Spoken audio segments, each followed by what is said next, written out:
হরে কৃষ্ণ। আজকে আমরা পাঠ করব বলদেবের বিবাহ। শুনিয়া রে বত রাজা কহে সর করে, আজ্ঞা দেন কন্যাদান করিব কাহারে। ব্রহ্মা কহিলেন নিপ শুনো সমাচার, ভুবার না শীতে রাম কৃষ্ণয় অবতার।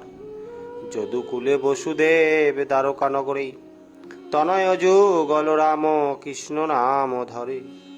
জ্যেষ্ঠ বলরাম তব কন্যা যোগে বড়, বলরামে কন্যাদান কর গো সত্তর। শুনিয়া রে বত রাজা প্রণাম করিয়া, কন্যা সঙ্গে দ্রুত যায় রথে আরোহিয়া। উপনীত হইলেন দ্বারকার প্রান্তে, কন্যা রেব তীরে রাজা রাখিলেন রথে।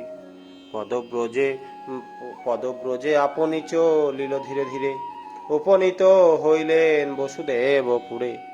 বহির দ্বারে রেতব ডাকেন উচ্চস্বরে, কোথাও হে বৈভাবিক আছে কি ঘরে। দেবকী সহিতে বসুদেব বসেছিল, রেবত রাজারও কথা শ্রবণে শুনিল। বসুদেব বলেন ওই শুনো মন দিয়া, কে ডাকিছে সগনতে বেহায় বলিয়া। অদ্যাপি পুত্রের মম বিবাহ না হয়, কে ডাকেবে আহে বলি না জানি নিশ্চয়। বুঝিতে না পারি কিছু ইহারও কারণ, দেবকী বলেন নাথ করিনি বেদন। যেহ কো জানিবে শেষ কালে সমাচার, সংপ্রতি আনহে গৃহে হয়ে আগুসার। তবে বসুদেব দ্রুত আইল বাহিরে, সমাদর কইল বহু রেবত রাজারে। গৃহে আনি বসিবারে দিল সিংহাসন, পাদ্য অর্ঘ্য দিয়া তার করিল পূজন। রেবতেরে ভোজন করান পাঁচ রসে, তাম্বুলাদি দিয়া জিজ্ঞাসেন অবশেষে। কে আপনি কোন বংশে হয়েছে উৎপত্তি, কি কারণে এ ভবনে এলো মহামতি।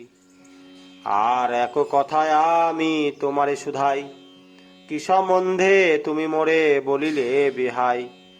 বসুদেব বাক্য শুনি রেবত কহিছে, শুনো পরিচয় আমি দিব তব কাছে। রেবত আমার নাম সূর্য বংশে জন্ম, বৈবাহিক বহিলাম শুনো তার মর্ম।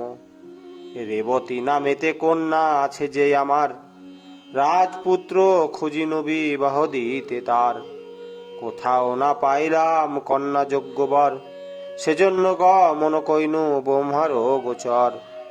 ব্রহ্মা কহিলেন মোরে শুনো নিপবর, রেবতীর যোগ্য পাত্র দেব হলধর। এই কথা আদেশিলা ব্রহ্মা প্রজাপতি, তাই কন্যা লয়ে আইলাম দ্বারাবতী। বলরামে দুহিতা করিব সমর্পণ, বৈবাহিক বলিলাম তাহারও কারণ। বসুদেব হন শুনি পুলকিত দেহ, বলে বল কোন দিনে হইবে বিবাহ। রেবত বলেন নাহি বিলম্ব তাহাতে, রেবতী কন্যারে আনি আছি হে সঙ্গেতে। শুনু বসুদেব বলে ব্যাজ অকারণ, শুভ দিনে শুভ কর্ম কর সম্পাদন। তবে ধাত্রী পাঠাইল কন্যায় আনিবারে, চতুর্দলে তুলে লয়ে এলো রে বতীরে। দীর্ঘাকৃতি কন্যা দেখি কহেন রামাগণ, উমা হেন মেয়ে মোরা না দেখি কখন। ত্রেতা যুগে রেবতীর জন্ম হয়েছিল, সেই পরিমাণে কলে বড় দীর্ঘ হলো। কেহ কেহ আঙ্গুলি দিলেন নাসিকাতে, কেহ বস্ত্র আচ্ছাদন করিল মুখেতে। পাঁচজনে পাঁচ কথা বলি গৃহে গেল, বসুদেব রেবত বিধির শ্রাদ্ধ কইল। শুভক্ষণে শুভ দিনে রেবত নিপতি, নিশিযোগে সম্প্রদান করিল রেবতী। মহামন্ত্র পড়িলাজ হোমবিধি মতে, পরেতে দাঁড়ান কন্যা বরেরও অগ্রেতে। যেই কালে রাম অগ্রে রেবতী দাঁড়ান, সম্মুখের লোকে রামে দেখিতে না পান। নারীগণ সকলেতে করে কানাকানি, শুনি বল রামহন জ্বলন্ত আগুনি। রক্তিম নয়ন রেবতীরে কনঝট, আমারও বচনে তুমি শীঘ্র হও খাট।